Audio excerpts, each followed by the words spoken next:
안녕하세요, 캐빗입니다. 이번 주제는 블록체인의 바탕, 게임 이론의 선구자들입니다. 오늘날 경제학에서 가장 최신 동향을 보이고 있는 분야 중 하나는 행동경제학입니다. 행동경제학은 합리적인 인간을 가정한 그동안의 경제 사상에 큰 반향을 일으켰는데요. 이번에 소개해드릴 게임 이론은 그런 점에서 행동경제학과는 완전히 대척점에 있는 이론이라 할 수 있습니다. 컨센서스를 수학화하려는 움직임. 컨센서스란 영어로 의견일치, 합의를 일컫는 용어입니다. 인간이 타인과 관계를 맺게 되면서 얼마나 많은 컨센서스의 과정을 거치게 될까요? 사람마다 다르겠지만 사회화의 숙명을 가진 현대인들에게 컨센서스는 일생 동안 셀 수 없이 많이 겪어야 하는 일임이 틀림없을 겁니다. 따라서 컨센서스의 과정을 수학화해 정해진 공식이나 패턴을 만들고 논증에 성공한다면 이보다 더 획기적인 일은 드물 것이었습니다. 그리고 20세기에 들어서 이 컨센서스에 대한 문제의식을 가진 한 인물이 등장합니다. 그는 바로 폰 노이만이었는데요. 게임 이론이 경제학에서 가장 널리 알려져 있는 것을 생각해보면 의외의 구석이 있는 사람입니다. 경제학자가 아닌 수학자이자 물리학자였기 때문입니다.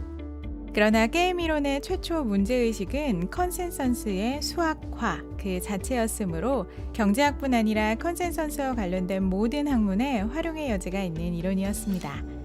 실제로 오늘날에도 경제학의 게임 이론이 많이 사용되고 있지만 다른 학문에서도 게임 이론이 상당히 많이 쓰이고 있습니다. 그런데 이 무렵 폰 노이만에게는 한 가지 고민이 있었습니다. 컨센서스를 수학화해야겠다는 문제의식을 갖는 것은 성공적이었지만 그 문제의식을 어떻게 실현해 나갈 것이냐에 대한 감이 잡히지 않았던 겁니다. 폰 노이만은 오늘날 컴퓨터의 이론적 토대를 마련, 최초로 컴퓨터를 이용해 기상을 예측하고 양자역학의 성립에 기여했습니다. 또한 미국의 원자폭탄 개발 프로젝트인 맨해튼 프로젝트에 참여한 엄청난 족적을 남긴 사람이라는 것을 감안하면 컨센서스의 수학화가 말은 쉬워도 실현하기 굉장히 어려운 문제였다는 것을 잘 알 수 있습니다. 다행히 폰 노이만이 고민하고 있었던 문제에 대해 오스카 모겐스턴이라는 경제학자가 도움을 주게 됩니다.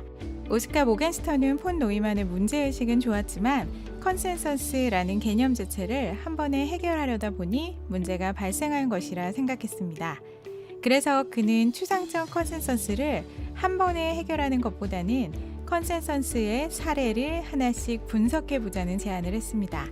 그리고 그 사례는 모겐스턴 자신이 경제학자였던 만큼 인간의 특정한 경제 행동을 하나씩 밝혀내는 방향으로 굳혀졌습니다.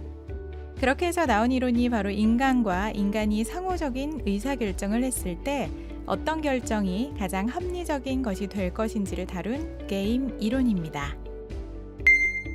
내시균형과 게임 이론의 성립.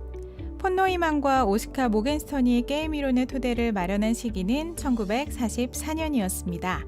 이후 본격적인 게임 이론이 나오게 된 시기는 1950년 존 내시에 의해서였습니다. 존 내시는 영화 뷰티풀 마인드의 주인공으로도 잘 알려져 있는 인물입니다.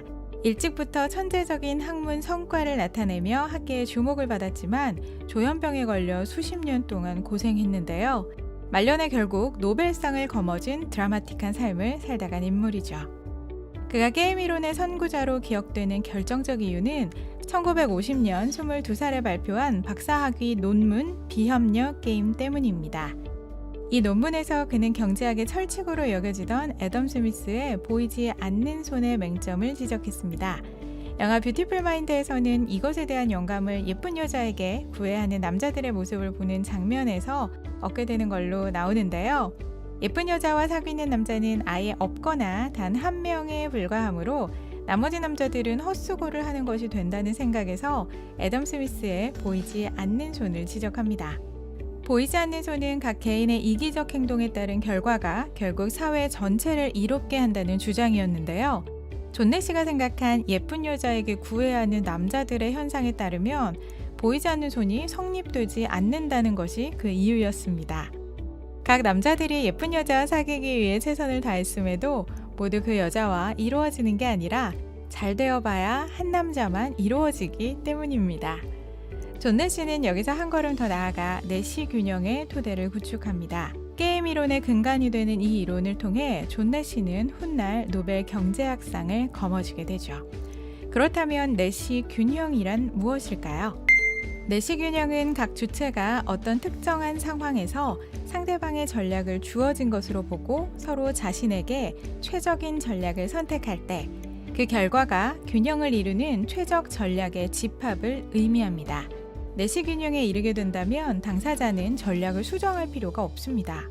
정의만 들어서는 이해하기 어려울 수 있는 개념이라 예시를 하나 들겠습니다. 영화 뷰티풀 마인드에 나왔던 예쁜 여자에게 대시하는 남자들을 계속 예로 들어보죠. 어차피 예쁜 여자와 사귀게 될 남자 한 명을 제외하고는 모두 헛수고할 것이라 판단한 존 내시는 이렇게 생각합니다. 예쁜 여자에게 차이게 될 나머지 남자들이 예쁜 여자들의 친구들과 잘 해보려고 노력한다는 겁니다. 그러나 예쁜 여자의 친구들은 이미 그 남자들이 그 예쁜 친구에게 접근했다가 실패해서 자신들에게 접근한다는 사실을 알기 때문에 기분 나빠 그 남자들과 어울리지 않는 것이죠.